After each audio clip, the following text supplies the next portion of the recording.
Hello dear viewers, today I have taken article writing, that is from your writing skill, writing section, how to write an article and its format. तो सबसे पहले हम ये जानेंगे कि article होता क्या है और इसे कैसे लिखा जाता है. An article is a non-fictional writing.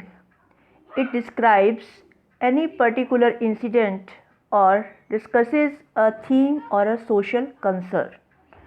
Article एक नॉन फिक्शनल का मतलब जो रियलिस्टिक होता है, जो ट्रू होता है, जिसे हम लिखते हैं, और ये किसी इंसिडेंट को, किसी विशेष इंसिडेंट को, घटना को, या कोई थीम या कोई टॉपिक होता है उसको, या जो हमारे सामाजिक मुद्दे हैं, सामाजिक बुराइयां हैं, या समाज में जो चीज़ें पनप रही हैं उनसे रिलेटेड होता है. ठीक है, तो हम आर्टिकल में ये चीज़ें लेते हैं, ये रियलिस्टिक होता है. अब हम डिस्कस करते हैं parts of an article. Article में क्या क्या चीज़ें इन्वॉल्व होती हैं. फर्स्ट वन, सबसे पहले ज़रूरी है टाइटल मतलब हेडिंग. सबसे ऊपर आप आर्टिकल का हेडिंग लिखेंगे. जो आपका हेडिंग है वो 6 और 7 वर्ड से ज़्यादा नहीं होना चाहिए. जो हेडिंग है वो हमें ये बताता है, it tells us what the article is about. जो आर्टिकल है वो किसके बारे में है. तो आप जो फर्स्ट लेटर है वर्ड का वो कैपिटल लिखेंगे. अगर बीच में प्रीपोजिशंस यूज़ हो रही है तो उसमें आप स्मॉल लेटर यूज़ कर सकते हैं. अदरवाइज़ आप वर्ड का फर्स्ट लेटर कैपिटल लिखेंगे. ठीक है, जैसे इम्पोर्टेंस ऑफ एजुकेशन हेडिंग है आर्टिकल का, तो इम्पोर्टेंस का आई कैपिटल होगा. इम्पोर्टेंस ऑफ प्रीपोजिशन है तो ऑफ को आप स्मॉल लिख सकते हैं. एजुकेशन का ई कैपिटल होगा. ठीक है, तो ये हो गया टाइटल. उसके बाद नंबर 2 पे आपको लिखना है नेम ऑफ द राइटर और ऑथर.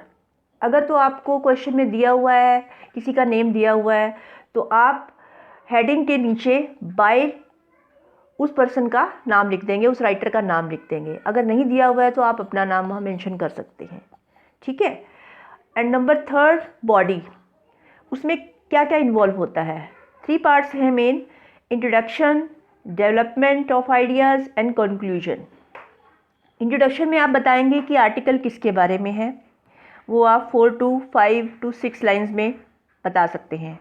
उसके बाद आप आइडियाज़ बताएंगे कि उसमें क्या क्या चीज़ें इन्वॉल्व की गई हैं. ठीक है, उसके कॉजेज़ बता सकते हैं आप, उसके कॉन्सिक्वेंसेस बता सकते हैं. और लास्ट में आप उसका कंक्लूजन बता सकते हैं कि आप मान लीजिए पोल्यूशन पर ही कोई आर्टिकल है तो उससे कैसे बचा जा सकता है, उसके क्या रेमेडीज़ हैं, क्या उपाय हैं, वो आप मेंशन करके उसको कंक्लूड कर सकते हैं.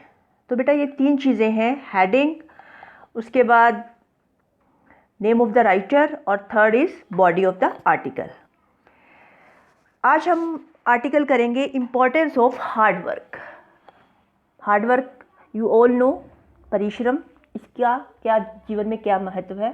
तो ये आर्टिकल मैं आपको डिक्टेट करवा रही हूँ, इसे आप अपनी नोटबुक में लिख लीजिए. 6th क्लास में आपने 2 आर्टिकल किए थे, आपको मालूम होगा ऑलरेडी कि आर्टिकल क्या होते हैं. तो ये आर्टिकल मैं आपको लिखवा रही हूँ. आपको 2 आर्टिकल लिखवाऊंगी, एक ये और एक और लिखवाऊंगी.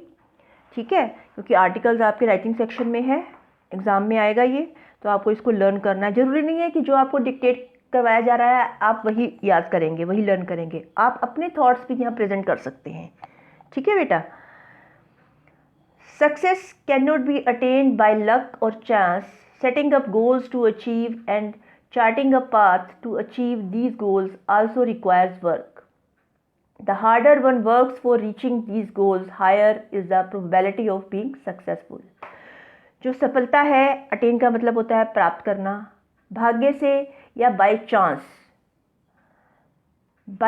या लक से नहीं प्राप्त की जा सकती. उसके लिए गोल्स को सेट करना पड़ता है, उसे प्राप्त करने के लिए एक रास्ता अंकित करना पड़ता है. चार्टिंग अ पाथ मतलब एक रास्ते का निर्माण करना पड़ता है उस उद्देश्य को प्राप्त करने के लिए.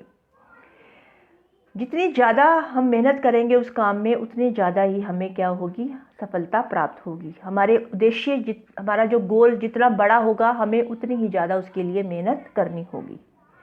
Hard work involves bringing discipline in work and life. It helps in the optimal management of time and efforts to make your input more productive. Optimal का मतलब होता है सबसे अच्छा, सर्वोत्कृष्ट, सबसे अच्छा। जो हार्ड वर्क है उसमें अनुशासन शामिल होता है। हार्ड वर्क से हमारे जीवन में, हमारे काम में अनुशासन आता है, हम डिसिप्लिन बनते हैं और ये हमें टाइम का सही प्रबंध करने में मदद करता है और ताकि हम मेहनत करके जो पाना चाहते हैं उसे हम पा सकें, मतलब कि अपने काम को बहुत ज़्यादा प्रोडक्टिव बना सकें, वैल्यूएबल बना सकें। Working hard towards your goal will help in building a good character. A hard-working person is ethical and doesn't look for easier paths. It strengthens your honesty and belief in yourself. अब यहाँ पर word आया है ethical. Ethical का मतलब होता है नैतिक रूप से। अपने उद्देश्य के प्रति कठिन मेहनत करना, अच्छे से पूरी लगन के साथ मेहनत करना, इससे क्या होता है, एक अच्छे चरित्र का भी निर्माण होता है। गुड कैरेक्टर, चरित्र का निर्माण होता है। जो परिश्रमी व्यक्ति है वो नैतिक रूप से स्ट्रांग होता है, उसमें मॉरल वैल्यूज़ भी होती हैं और वो आसान रास्ते नहीं देखता, वो ईमानदारी से अपना काम करता है और खुद पर विश्वास रखता है, उसे विश्वास होता है खुद पर। A hard-working person always draws other attention. Society cherishes the presence of people who are invariably pursuing their goals with strong efforts and positive attitude. Such admiration from other people also opens the doors for new opportunities and more success. अब यहाँ word आया है cherishes, इसका मतलब होता है अच्छा लगना, किसी को प्यार करना, और परसुइंग का मतलब आगे बढ़ना, पाने की कोशिश करना, एंड इनवेरिएबली का मतलब हमेशा। जो हार्ड वर्किंग पर्सन है वो हमेशा दूसरों का ध्यान अपनी तरफ खींचता है, समाज उसको बहुत प्यार करता है और जो हमेशा इनवेरिएबली, सर्वदा हमेशा जो अपने गोल्स को पाने की कोशिश करता है कठिन परिश्रम से, कठिन प्रयासों से, और जिसका जो नज़रिया होता है वो पॉजिटिव होता है, तो नेचुरली वो अपने गोल को अचीव कर लेगा। इस तरह की प्रशंसा, एडमायरेशन, प्रशंसा, दूसरे लोगों से जो उसे प्रशंसा मिलती है, इससे क्या होता है, उसकी नई अपॉर्चुनिटी के दरवाजे उसके लिए खुल जाते हैं और सफलता उसे बुलाती है। While you are working hard on reaching a goal, you realize its importance more than others, and when ultimately you achieve the result, you can appreciate and value it more because of your efforts. That also builds up your confidence and gives you the courage to aim higher. जब आप अपने उद्देश्य को पाने के लिए काम कर रहे हैं तो आपको ये एहसास